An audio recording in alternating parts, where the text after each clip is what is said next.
Hi, Assalamualaikum. My name is Allysha binti Sahari. So today our presentation is about impairment and reversal impairment. At the end of this lecture, we will provide you some example question, so please pay attention. So firstly, myself, I'm gonna teach you for the part impairment. So before I explain about this step, I will explain about what is impairment. So based on the MFRS 136, the impairment is more significant reduction of the economic that could be derived from an asset. This case can be happen when there is external and internal indication. Example of internal indicators is physical damage to an asset. However, for external indicators is significant decline in market value.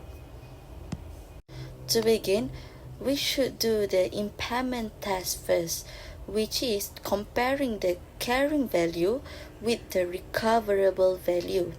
Before compare those two, what is recoverable value?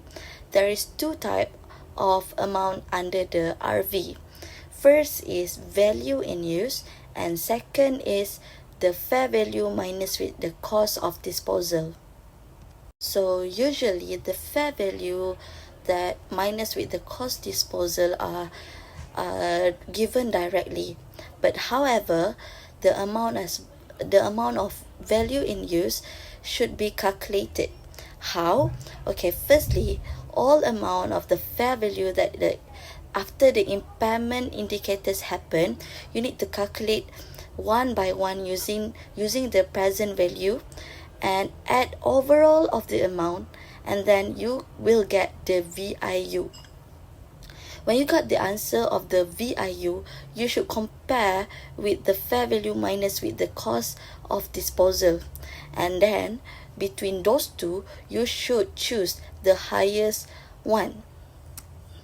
After choosing the highest between the VIU and the fair value minus with the cost of disposal, and then you should compare with the carrying amount. If the carrying amount is more higher than the RV, which means the impairment are recognized. Okay, now what you should put on the journal is, the first one is recognize the price of asset. Please be alert on the question. Some question may state the price per unit, so you should times the price with how many units they purchase it. Next is the depreciation and accumulated depreciation, which is from the question they will give the timeline and then depreciate it. Okay, and then you need to record the impairment loss in the journal, which is after calculate the impairment loss calculation just now, you need to put in the journal entries. So that's it from my part. Thank you so much. I will pass to my friend. Thank you. Assalamualaikum warahmatullahi wabarakatuh. I am husna and I will be talking about the reversal of impairment. Reversal of impairment is basically an access whether there are any indication for the previous impairment loss, whether the previous impairment loss have the decrease or it is no longer exist.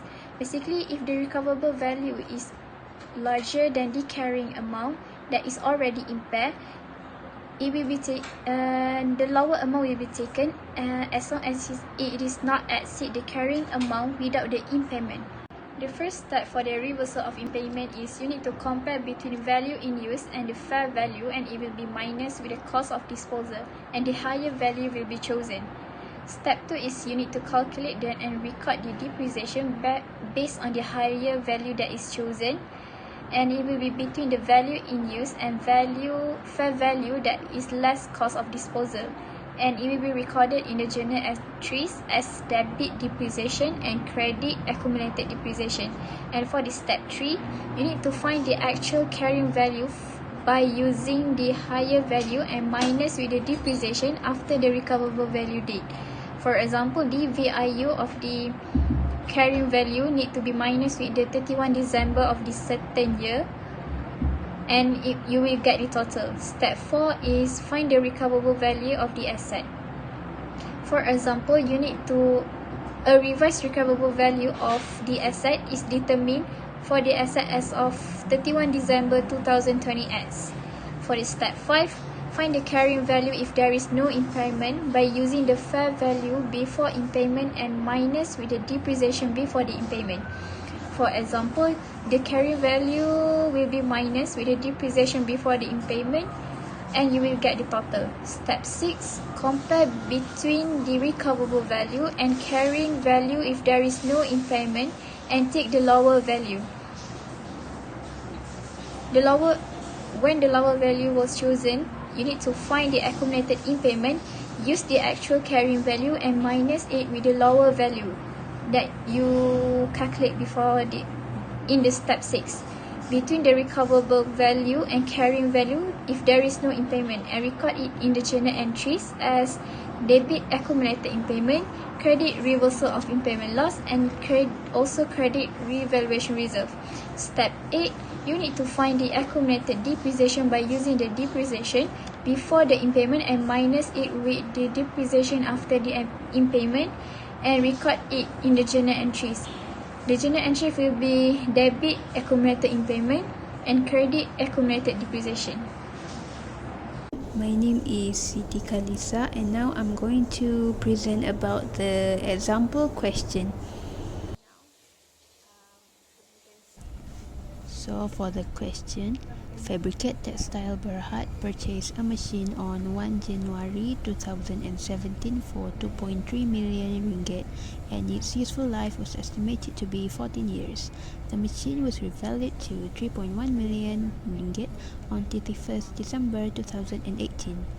On 31st December 2019, the management conducted an impairment test due to market changes, finding a fair value of 1.5 million with cost to sell of 300,000 ringgit. The value in use for the machine also reflects its continued operation for the next few years. The following estimated revenue from its operation for the next 3 years is as follows. For year 1, which 2020, is 680,000 ringgit. Year 2, 2021, is 420,000 ringgit. Year 3 for 2022 is 300,000 ringgit. The company's borrowing rate is 5% and uses the revaluation model to account for its non-current assets. Firstly, for the journal entry, the 1st of January 2017, we debit the machinery and credit the bank and liability of 2.3 million because we want to record the acquisition of the machinery. And for that year's depreciation, on 31st of December 2017, we take the carrying value, we divide by the useful life, which is 2.3 million divided by 14 years, and we will get 164,285.71 ringgit. So debit depreciation and credit accumulated depreciation with the same value.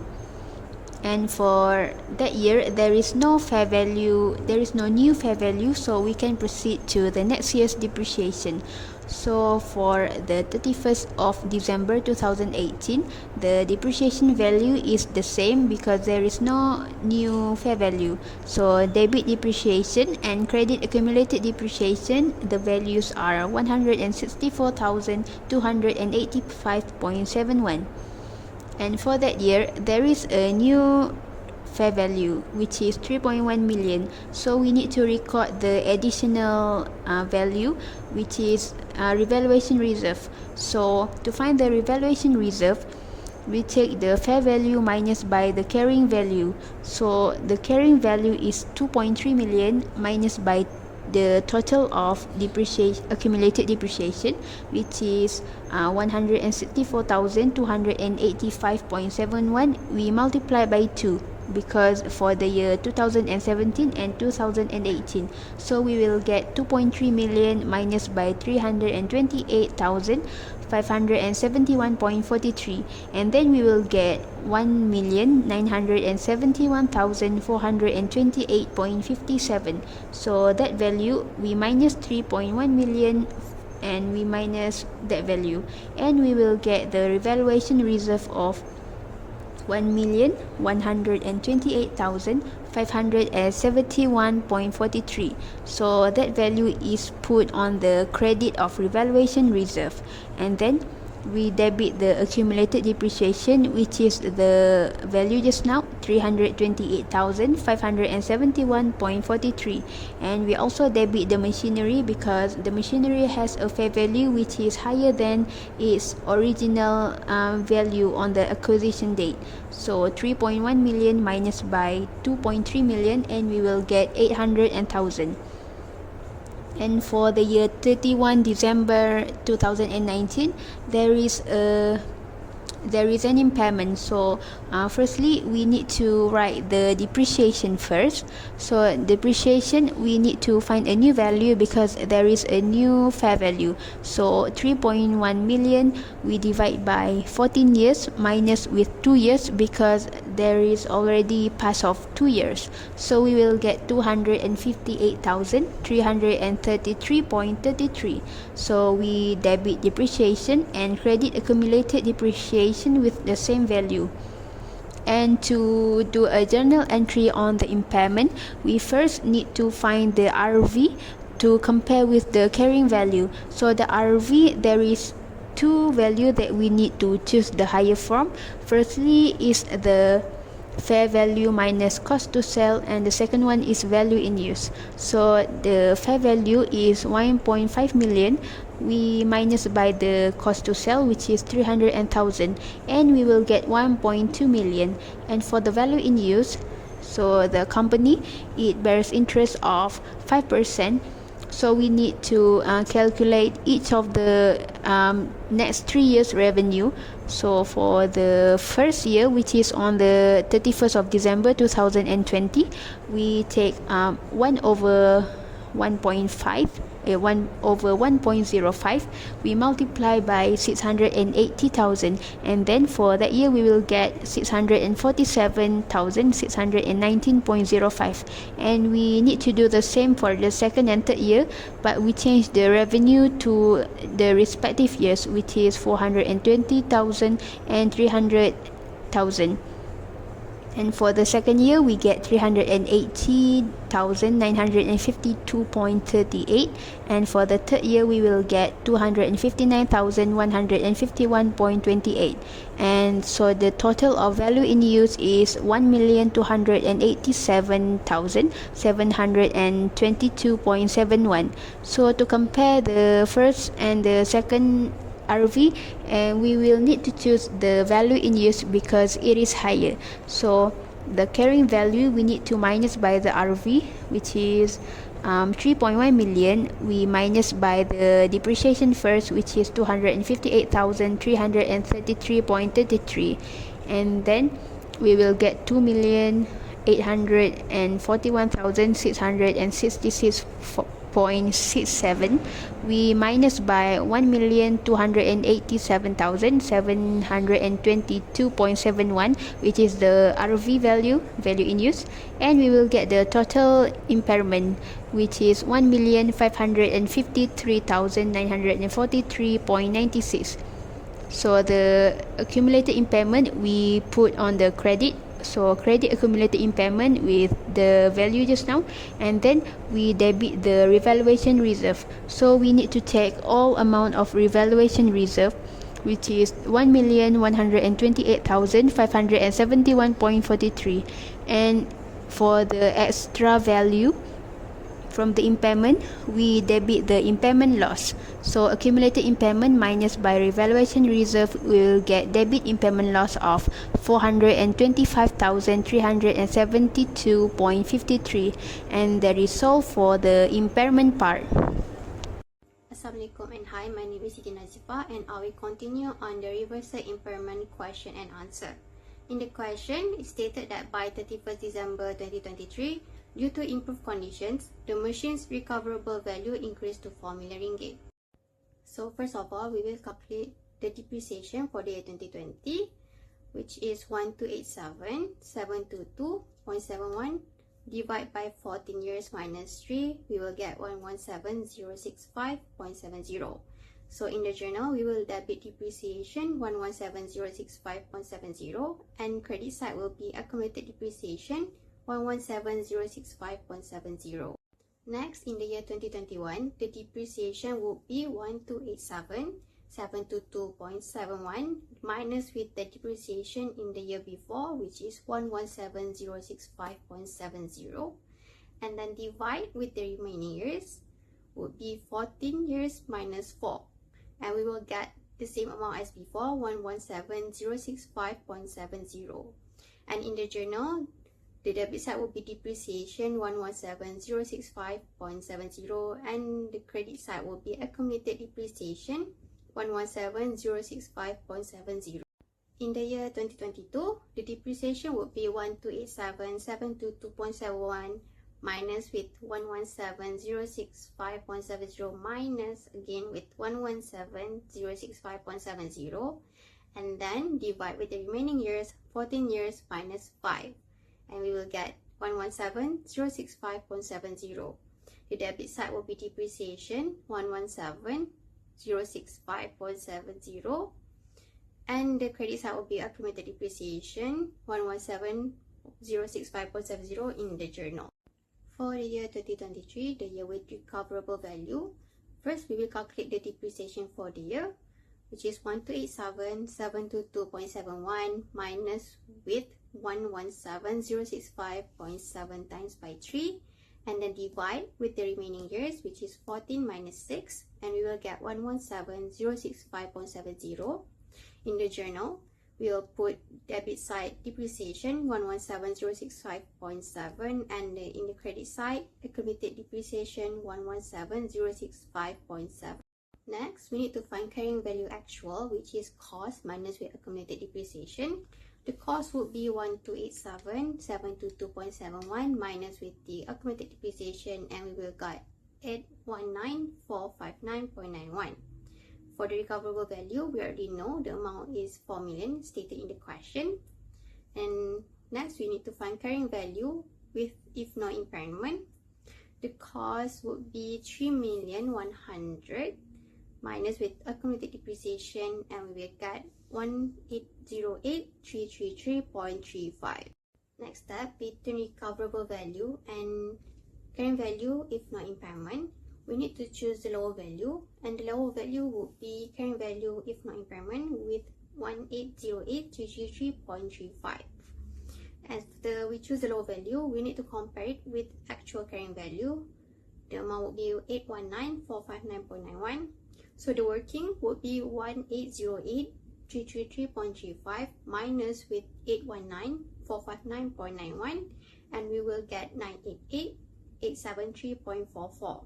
So in the journal, we will debit accumulated impairment 988,873.44. So in the journal, in the debit side will be accumulated impairment 988,873.44, and in the credit side will be reversal of impairment 425,372.53, and the remaining amount 563,500.91 would be unrevaluation reserve in the credits. In the fifth step, we need to find accumulated depreciation and the balance of accumulated impairment. So the working would be depreciation if no impairment minus with depreciation with impairment time with the number of year with impairment. So the calculation would be 258,333.33 minus with 117,065.70 times with 4 years. The answer would be 565,070.52. So in the journal, the debit side would be accumulated impairment 565,070.52 and the in credit side accumulated depreciation 565,070.52. Lastly, to check if the amount and the calculation is correct, we need to add accumulated impairment in the fourth step 988,873.44 with the accumulated depreciation in the fifth step 565,070.52 and we will get accumulated impairment 1553943.96. That is all for our presentation of impairment and reversal of impairment. Thank you for watching our video.